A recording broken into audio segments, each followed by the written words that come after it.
میں نے جو 5 کوالٹیز خود سے اخذ کی ہیں، یہ میری اپنی ریسرچ ہے الحمدللہ، اور کچھ کتابیں بھی پڑھی ہیں، بٹ یہ جو 5 کوالٹیز میں نے نکالی ہیں یہ میری اپنی ریسرچ ہے قرآن کا مطالعہ کر کے. اور ان میں سے 2 جو کوالٹیز ہیں وہ میں نے کمیونیکیشن سکلز پہ ایکسٹریکٹ کی ہیں. کمیونیکیشن سکلز سے مراد ہے کہ ہمارا بات کرنے کا طریقہ. الفاظ جو ہیں وہ بہت زیادہ افیکٹ کرتے ہیں ریلیشن شپس کو، جاب کو. بلکہ سائیکالوجسٹ کی میں آپ کو ریسرچ بتاتا ہوں کہ آج کل سائیکالوجسٹ کہتے ہیں کہ کسی بھی جاب میں کامیاب ہونے کے لیے یا کسی بھی چیز میں کامیاب ہونے کے لیے 70% آپ کی کمیونیکیشن سکلز میٹر کرتے ہیں. 70% آپ کی کمیونیکیشن ہے اور صرف 30% آپ کی ڈگری اور ٹیکنیکل سکلز ہیں. آج کل ملٹی نیشنل کمپنیز ڈگری نہیں دیکھتے، وہ دیکھتے ہیں اس کا بات کرنے کا طریقہ کیسا ہے، اس کا اٹھنے بیٹھنے کا طریقہ کیسا ہے، اس کے انٹرپرسنل سکلز کیسے ہیں، اس کی انالیٹیکل ایبلٹی کیسی ہے، یہ پرابلم سالور ہے یا یہ گیو اپ کرنے والا بندہ ہے. یہ ساری چیزیں ان کا تعلق ہے زبان سے. اسی لیے قرآن نے زبان پہ بہت زیادہ فوکس کیا، کمیونیکیشن کی بہت بات کی ہے قرآن نے. اللہ کے نبی صلی اللہ علیہ وسلم کی کمیونیکیشن ہمارے سامنے ایک پرفیکٹ ضابطۂ حیات ہے. باقی 3 کوالٹیز جو میں نے ڈالی ہیں اس میں وہ ہے ہمارے انٹرپرسنل سکلز، پرسنالٹی سے متعلق. اسٹیبل پرسنالٹی، کہ کیا ہے اسٹیبل پرسنالٹی، کیسی پرسنالٹی ہونی چاہیے انسان کی. یہ 5 کوالٹیز جو ہیں مل کے ایک ایسا انسان بناتی ہیں جو انسان انشاءاللہ میرا دعویٰ ہے کہ ہر فیلڈ میں کامیاب ہوگا، چاہے وہ جاب ہو، چاہے وہ میرٹل لائف ہو، ہماری ازدواجی زندگی ہو، چاہے وہ فیملی لائف ہو، چاہے وہ امپلائی ہو، چاہے وہ اسٹوڈنٹ ہو، چاہے وہ کہیں بھی ہو. اگر ان 5 کوالٹیز کو اپنائے گا تو انشاءاللہ کامیابی جو ہے اس کے قدم چومے گی. تو پہلی کوالٹی انشاءاللہ جو ہم ڈسکس کرنے چاہ رہے ہیں، اس سے پہلے میں آپ کو ایک بات بتا دوں. یہ آپ کو نظر آ رہی ہے ایک بس، اور یہ بہت ہی زیادہ سپیڈ پہ جا رہی ہے، بس بہت تیزی سے جا رہی ہے. اب اس بس کی اگر اچانک بریک فیل ہو جائے تو اس کے اندر جو پیسنجرز بیٹھے ہوئے ہیں ان کا کیا رویہ ہوگا؟ ایک دم سے پینک ہو جائیں گے، چیخنے لگ جائیں گے، یہ کیا ہو گیا، موت آنے لگی ہے، موت آنے لگی ہے. اب کون سا شخص کامیاب ہوگا جس سے تھوڑا سا اندازہ ہے کہ بریک کو کیسے ٹیکل کرنا ہے، اگر بریک فیل ہو جائے تو اس کا بیک اپ کیا ہے، وہ انسان کامیاب ہے اس بس میں. یہ بس آپ کی زندگی ہے.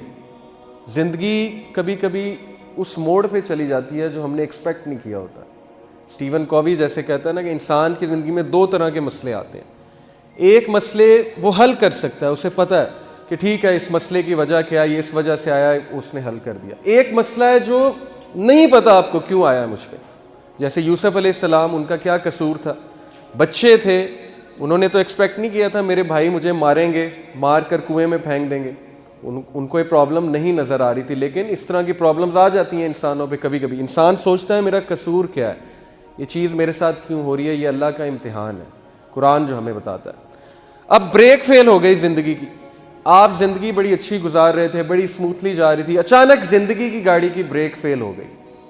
اب کون کامیاب ہوگا جب بریک فیل ہو گئی؟ کون کامیاب ہے؟ جسے پتہ ہے کہ جب بریک فیل ہو تو میں نے کیا کرنا ہے، جسے نالج ہے اس بس کا. جسے اس بس کا نالج نہیں ہے وہ پھر انہی پیسنجرز کی طرح چیختا چلاتا رہے گا اور کوئی اس کی مدد کرنے نہیں آئے گا. اللہ تعالیٰ بھی اسی کی مدد کرتے ہیں جو اپنی مدد خود کرتا ہے. اللہ تعالیٰ نے ہمارے سامنے قرآن بھیجا، ہمارے لیے قرآن بھیجا. کس لیے؟ اس کو پڑھو، سیکھو زندگی کیسے گزارنی ہے. اس کو صرف چومنے کے لیے تو نہیں بھیجا نا اللہ نے، یا سب سے اوپر شیلف پہ رکھنے کے لیے تو نہیں بھیجا. یہ اللہ نے اس لیے بھیجا ہے کہ اس سے سیکھو. اور اگر اس سے نہیں سیکھو گے تو سورہ طٰہٰ میں اللہ نے کیا کہا تھا حضرت آدم علیہ السلام کو کہ بتا دینا انہیں جا کے کہ جو میری وحی سے منہ موڑے گا اس کے لیے پھر بہت تنگ زندگی ہے، اس کے لیے پھر بہت مشکل لائف ہے. تو اللہ نے کلیئرلی ہمیں بتا دیا کہ قرآن میں نے تمہیں زندگی گزارنے کا طریقہ سکھانے کے لیے بھیجی ہے. یہ ہے قرآن کا بیسک مقصد، ہدایت. تو بات یہ ہے کہ یہی بات اللہ نے کی ہے، لقد خلقنا الانسان فی کبد، کہ ہم نے انسان کو کوشش میں پیدا کیا ہے. اس طرح کام نہیں چلتا ہاتھ پر ہاتھ دھرے بیٹھے رہنے سے. ایٹریبیوٹ سیکھنے پڑتے ہیں سکسیس کے. ہو سکتا ہے آپ میں کوئی ایسی کمزوری ہو جو کسی اور میں نہیں. اب آپ ہاتھ پر ہاتھ دھرے بیٹھے رہیں کہ نہیں جی میں ہوں ہی ایسا، مجھے اللہ نے بنایا ہی ایسا ہے، مجھے تو بہت غصہ آتا ہے، میری نیچر ہی ایسی ہے. اب آپ اپنے آپ کو بدلنے کی کوشش نہ کریں ساری عمر، تو پھر قصوروار آپ ہیں، اللہ تو نہیں ہے نا پھر قصوروار. کیونکہ اللہ نے آپ کے لیے وہ میکینزم، وہ سسٹم اتارا ہے جس میں عمل کرتے ہوئے آپ اپنی ویکنیسز کو کنٹرول کر سکتے ہیں اور اپنی اسٹرینتھس کو اوپر لا سکتے ہیں. اس لیے کوشش، ہر چیز کے لیے کوشش. پھر اللہ نے کہا تلک الایام نداولها بین الناس ولیعلم اللہ الذین آمنوا. اللہ نے ہمیں یہ بھی بتایا زندگی کا فلسفہ کہ زندگی کیا ہے جی, کہ دن آتے ہیں رات آتے ہیں, اور یہ دن رات کیوں آتے ہیں؟ تاکہ اللہ تعالیٰ جو ہے وہ امتحان لے سکیں کہ تم میں سے کون جو ہے وہ ایمان لانے والا. اب دن رات سے کیا مراد ہے؟ کبھی خوشی اور کبھی غم. مستقل خوشی اس دنیا میں نہیں ہے. جو یہ سمجھتا ہے کہ اس دنیا میں مستقل خوشی ہے, پرفیکٹ ہیپینس ہے, وہ ایک دھوکے میں. پرفیکٹ ہیپینس اور خوشی جو ہے وہ صرف جنت میں. وہی ایک پلیس ہے جہاں پہ ہم ریسٹ کریں گے, وہی ایک جگہ ہے جہاں پہ ہمیں ہمیشہ ہمیشہ کی خوشی ہوگی. تو جو لوگ یہ سمجھتے ہیں کہ خوشی یہاں پہ ہوگی اور بہت زیادہ خوشی ہوگی, جو خوشی کی تلاش میں ساری عمر اپنی لگا دیتے ہیں, تو وہ لوگ ایک بہت بڑے دھوکے میں. غم بھی آئیں گے, خوشی بھی آئے گی, اتار چڑھاؤ زندگی کا ایک حصہ ہے. یہ چیز ہمیں سمجھنے کی ضرورت ہے اور ہمیں اس کے لیے تیار رہنا چاہیے. اگر ہو سکتا ہے آج خوشی ہے تو پھر آگے غم ہے, ہو سکتا ہے غم ہے تو اس کے بعد خوشی ہے. تو کبھی بھی زندگی ایک فیس میں نہیں جاتی. اسی طرح اللہ نے ہمیں یہ بھی بتایا کہ surely we shall test you, ہم آپ کا امتحان لیں گے. with what? with hunger, بھوک سے, پیاس سے, اور جان سے, اور آپ کے مال سے. یہ مومنین کو اللہ نے بتا دیا ہے کہ آپ کا امتحان تو ہوگا, کیونکہ یہ زندگی امتحان گاہ ہے. تو ہمیں اس کے لیے تیار رہنا چاہیے. لیکن ہمیں جب امتحان آئے گا تو ہم کیا ہوتے ہیں, ہم میں سے میجورٹی کولیپس کر جاتے ہیں, ہم میں سے میجورٹی جو ہے وہ ہمت ہار جاتے ہیں, تیار نہیں ہوتے امتحانات کے لیے.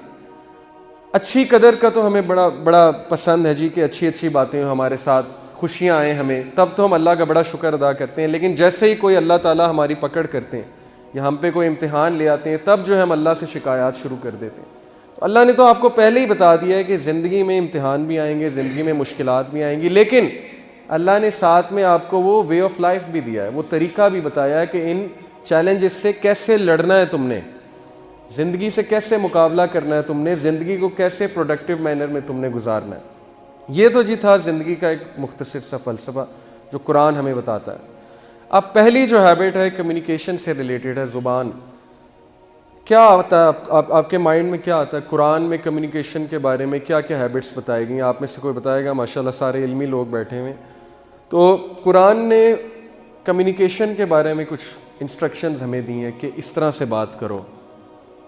کیا ہے وہ بات؟ آپ میں سے کوئی کنٹریبیوٹ کرے گا؟ بہت سی انسٹرکشنز ہیں, کوئی ایک بتا دیں جی. دھیمی آواز میں بات کرو, گڈ, ٹھیک ہے, یہ بھی ایک انسٹرکشن ہے. پیار سے بولو, یہ بھی ایک انسٹرکشن ہے. اور کوئی خاص انسٹرکشن آپ کے مائنڈ میں آ رہی ہے؟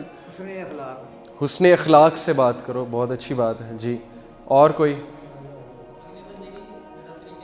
اگلے بندے کی طریقے سے بات سنو, بہت اچھی بہت اچھی. یہ ساری ہیبٹس ہیں, لیکن قرآن جو ہے نا وہ بہت ہی خوبصورتی سے کمپریہنسو انداز سے بات کو پیش کرتا ہے. تو ایک آیت ہے اس میں سب کچھ جو ہے اللہ تعالیٰ نے بات کر دی ہے, وہ اس ایک آیت میں. وہ آیت کیا ہے؟ سورہ احزاب کی آیت ہے. یہ میری فرسٹ ہیبٹ جو میں نے ڈالی ہے وہ ہے کہ اسٹریٹ ٹاک قولاً سدیدا. اللہ تعالیٰ کیا کہتے ہیں سورہ احزاب میں ورس 70 میں, چیپٹر 33 ورس نمبر 70 میں, یا ایھا الذین آمنوا اتقوا اللہ وقولوا قولا سدیدا, کہ اے ایمان والوں اللہ سے ڈر جاؤ اور کھری سیدھی بات کرو. اب یہ قولوا قولا سدیدا, اس کا کیا میننگ ہے؟ اس کی تفسیر ہمیں دیکھنی پڑے گی کہ اللہ نے یہ ہیبٹ ہمیں کیوں بتائی ہے کہ سیدھی بات کرو, کھری بات کرو.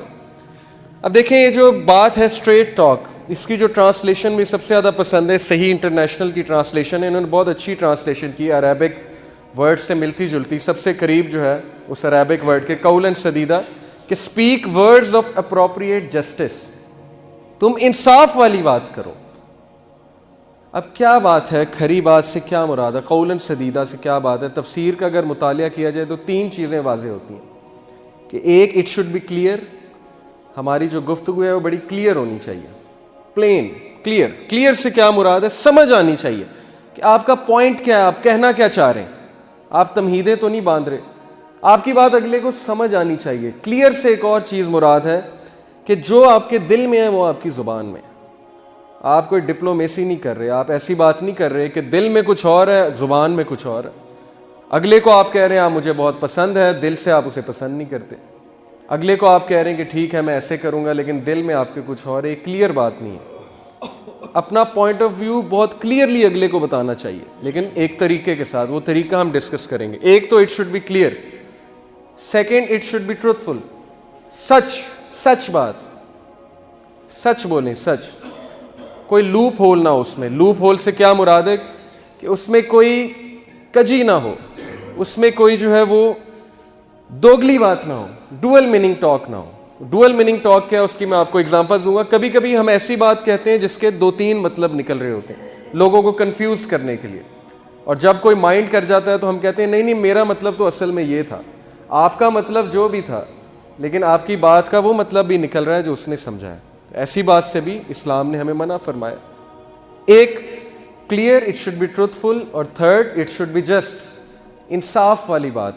انصاف والی بات سے کیا مراد ہے کہ کبھی کبھی ہم ایسے جملے کہتے ہیں جو بہت ہی ناانصافی پر مشتمل ہوتے ہیں. فار ایگزامپل, ہم کسی کے بارے میں کہتے ہیں ایک بندہ ایک بار لیٹ ہوا, دوسری بار لیٹ ہوا, ہم اس کے بارے میں کہتے ہیں ہمیشہ لیٹ ہوتا ہے, یہ ہمیشہ ایسے کرتا ہے. اور میاں بیوی میں یہ بہت ہوتا ہے. بیویاں اسپیشلی جو ہے بہت شکایات کرتی ہیں مردوں سے, اور وہ کہتی ہیں آپ ہمیشہ ہی ایسے کرتے ہیں. اب یہ انجسٹ بات ہے, یہ ناانصافی والی بات ہے. کسی کے بارے میں ایسی بات کہنا جو ایگزسٹ نہیں کرتی, یہ ایک ناانصافی والی بات ہے. تو دین ہمیں بڑا خیال رکھنے کا کہتا ہے کہ زبان جو ہے نا, اس سے ریلیشنز چلتے ہیں, اس سے ریلیشنز بگڑتے ہیں.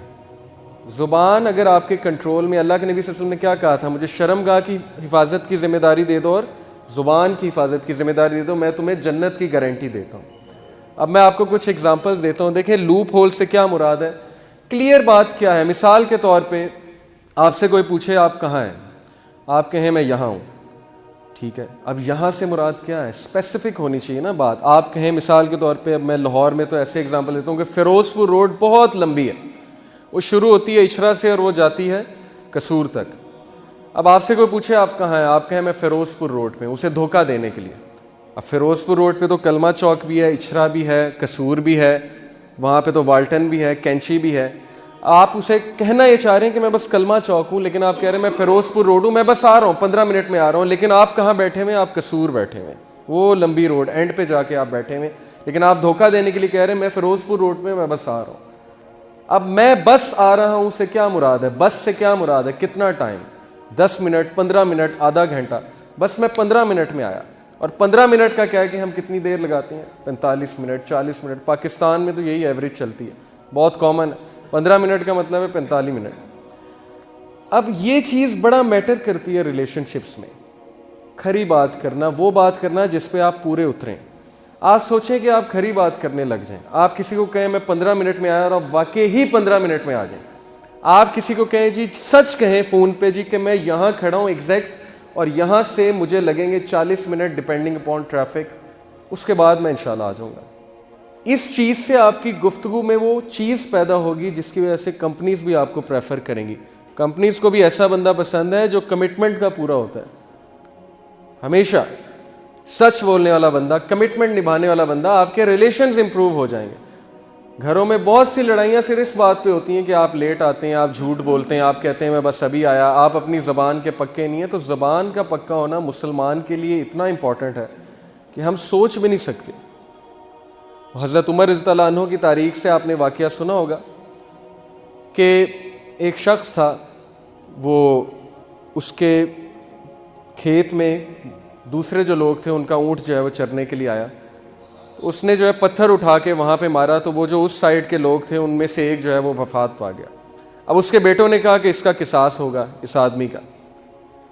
تو اس نے کہا ٹھیک ہے میرا قصاص ہوگا, لیکن مجھے آپ مہلت دیں 3 دن کی, میں ایک کمٹمنٹ نبھا کر جو ہے واپس آ جاؤں گا. تو حضرت عمر نے کہا نہیں یہ تو بھاگنے کی کوشش کر رہا ہے. ابو ذر غفاری رضی اللہ عنہ جو تھے انہوں نے اس کی گارنٹی دی اٹھ کے, حالانکہ وہ نہیں جانتے تھے اس بندے کو. انہوں نے کہا کہ میں اس بندے کی گارنٹی دیتا ہوں کہ واقعی ہی واپس آئے گا. حضرت عمر اور صحابہ بڑا حیران ہوئے, حضرت ابو ذر غفاری کس بات پہ گارنٹی دے رہے ہیں, تو جانتے بھی نہیں اس شخص کو. بہرحال وہ شخص جو ہے چلا گیا وہاں سے. اب 3 دن بعد محفل جمی ہوئی, کورٹ جمی ہوئی, سارے انتظار کر رہے وہ شخص آئے گا, وہ شخص آئے گا, اس نے کہا تھا وہ واپس آئے گا. اب سب کی نظریں ابو ذر غفاری پہ ہیں. ابو ذر غفاری جو ہیں بڑے ریلیکسڈ بیٹھے ہوئے. تو صحابہ کو بڑا ڈر تھا کہ اگر وہ شخص واپس نہ آیا تو ابو ذر غفاری جو ہے بڑی مصیبت میں آ جائیں گے. ہوا یہ کہ بس محفل جب برخاست ہونے لگی تو دور سے وہ شخص جو ہے چلا آ رہا ہے. اور وہ آیا حضرت عمر کے سامنے کھڑا ہوا تو حضرت عمر بہت حیران ہوئے, کہتے ہیں آپ واپس کیوں آ گئے, آپ کے پاس تو بہترین موقع تھا بھاگنے کا, آپ قصاص کے لیے واپس آ گئے, قتل ہونے کے لیے واپس آ گئے. اس نے کہا جی میں نے سوچا تھا میں بھاگ جاؤں, لیکن پھر میں نے ایک بات سوچی, میں نے سوچا کہ یار اگر میں آج کمٹمنٹ نہیں نبھاتا, میں بھاگ جاتا ہوں تو لوگ کیا کہیں گے کہ مسلمان اپنے وعدے پہ پورا نہیں اترتا. حضرت عمر بڑا خوش ہوئے. حضرت عمر نے کہا ابو ذر آپ نے کیوں گارنٹی دی ان کی؟ ابو ذر نے کہا کہ حضرت عمر میں اس کو نہیں جانتا, لیکن میں نے صرف یہ سوچا کہ یار اگر آج میں اس کی گارنٹی نہیں دوں گا تو لوگ کیا کہیں گے کہ مسلم معاشرہ اتنا سخت ہو گیا ہے کہ کوئی بندہ کسی دوسرے کی گارنٹی نہیں دیتا. تو یہ سن کر جو ہے اس کے جو بیٹے تھے, وہ جو شخص قتل ہو چکا تھا, اس کے بیٹے سامنے بیٹھے ہوئے تھے جنہوں نے کیس کیا تھا, ان کی آنکھوں میں آنسو آ گئے. انہوں نے کہا کہ ہم اسے معاف کرتے ہیں. حضرت عمر بڑا حیران ہوئے, کہتے ہیں کہ آپ اسے معاف کیوں کرتے ہیں, ابھی تو آپ کہہ رہے تھے قصاص کرو.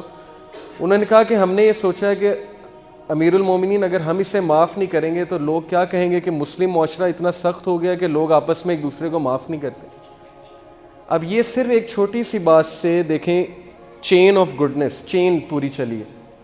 ایک چھوٹا سا ایکٹ, وہ چھوٹا سا ایکٹ کیا تھا, اس بندے نے اپنی کمٹمنٹ نبھائی تھی, زبان کا پکا, واپس آ گیا. اس کی وجہ سے دیکھیں اللہ نے اس کے حالات چینج کر دیے.